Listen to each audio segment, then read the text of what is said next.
Soweikno has disclosed his plans for August. Pane murume anonzi Gift hamenodzungu racho kuti angariwana kupi rekunyora zvaanyora izvi. Zvaita kuti Weekno azopindure manje achitiudza kuti maplans ake akamira so and so. So Gift uyu anyora kuti proposal for the establishment of mukuru wemazuva Arts and Sports Awards Mwasa, alternative name Soweikno Arts and Sports Awards Swasa. Background and rationale.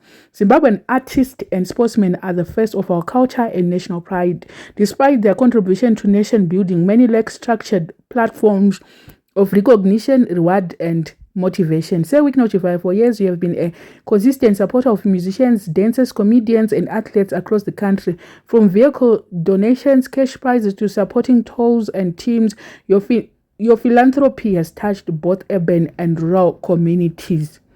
Kutonyora kutoti background and munhu akaenda kuchikoro uyo ari kunyora chidofo chakadai so ndaseka hangu ndangoti vamwarume soka hazvizoda uri munhu wechirume munoziva unoproposa chii chacho munoziva right. Let me go to reply yaWeekno before ndisati ndataura zvandoda kutaura panapa. Hanzi naWeekno panapa zvekuudzirwa marongero ekuita upenyu hwangu ndombozvida here uye ngaaite magift petrol awards ko ini ndapinda papi pamaplans ake going forward after mapfumo's record breaking and huge retirement package and job praises wedding ndinenge ndakuita zvemasowe chete.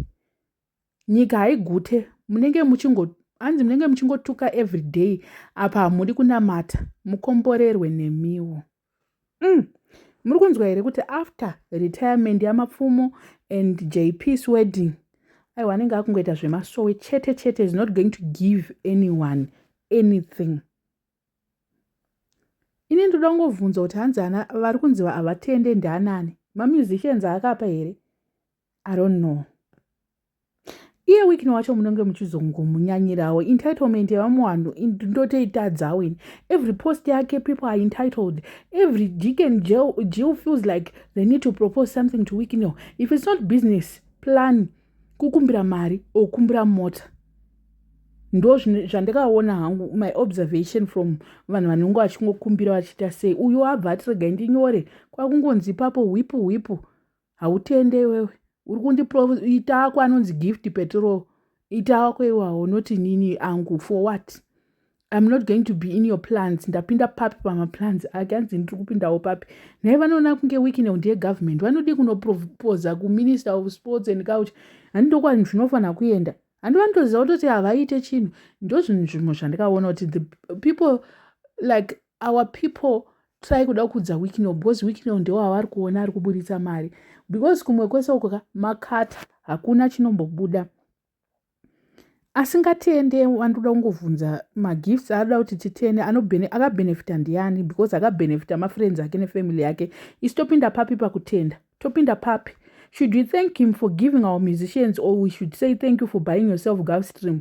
Totangira papi kutenda kwacho andisingatsoziva. I don't know where we should be involved kunzi atitende vanhu vasingatende ndanani because as far as I know we did not benefit anything from my gifts are Weekno. So please, Weekno, excuse us, excuse the nation, excuse everybody else except those musicians and comedians and whatever, the prophets and Wakapa. Notice us as a nation we did not benefit. So please, usatiudze kuti atitende wakatitrei chaunoda kuti tikutende. As far as I know, we don't have to thank you for anything. Hatisi obliged to say thank you to you for what? For what exactly? For buying yourself or your wife something. Topinda papi patinopinda pamotikari yajapreza isu. Topinda papi pamotikari yaalik macheso. Topinda papi pamotikari yacharamba. Topinda papi isusu. We are so ungrateful. Udza vanhu vakapa vakabenefita mari dzako noti isusu. We don't. Atipinde many papo. Cap 3 is done. Vakuita ndosaka vakuita rafu yavakuita kuti takuita sei because pavaityira pacho vakapapfura. Saka Cap 3 zvaya done, it's now a done deal. They don't have anything kuti vachinyengerera nemota citizens and akusisina chekunyengerera pasina ndochokwadi. With Cap 3 done, Weekno hachasimudza musoro wake because Cap 3 ndo yaimpa manyawi ekupa vanhu mota nekupa vanhu zvinhu.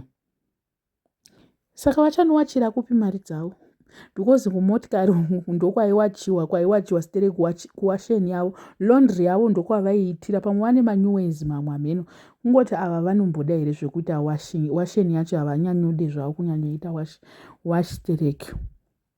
Makandiwaka nedzungu rako rekuramba mari zvino wotonamatira kuti August isvike kuti unenge waonekwa, otherwise babaka aiwa makaita dzungu ipo paya. Dzungu renyu riya rinogona kuti kuita kuti mupinde munhamo yekuda kuonererwa sitereki. Saka nyaya yekunzi hanzi hatinamata, hanzi hamudi kunamata kuti mukomborerwe, iye chete ndiye ari kureceive, munamato wake ndouri kunzwika chete naMwari, isusu hatinamati. Is it because we don't pray, or it's our system of the government that favors one person? Isn't it our system that favors him only? Iye fungoti mumwe munhu akaita zvaari kuita zvandi anoswera dzachena. Saka Mwari ari kupinda papi? Mwari ari kupinzwereiko pazvinhu zvaSatani izvi? Honestly, I don't see the need of including God. Kudenga kuchanotsva munhu kudenga. Munoziva kuti maopportunities mamwe anoita senge munangagwa akaunza kune vamwe vanhu ka. Aiwa baba vaivai ngavabve sikafu mo tikada kunyatsozvitarisa. Imwe hasha dzimwe dzatinozoita panapa inyaya yevanhu vanouya chionererwa achida kunge isusu kuti kana chimukira everyday chienda kuchechi hatisi kunamata, kana chinamata everyday Mwari haasi kutinzwa. Anogotinzwa sei ipo kumusoro uko kuina naSatani? Satani kana akastopa zvinhu kumusoro uko, munofunga kuti zvinombobatsira here zvekunamata kana Satani akamira?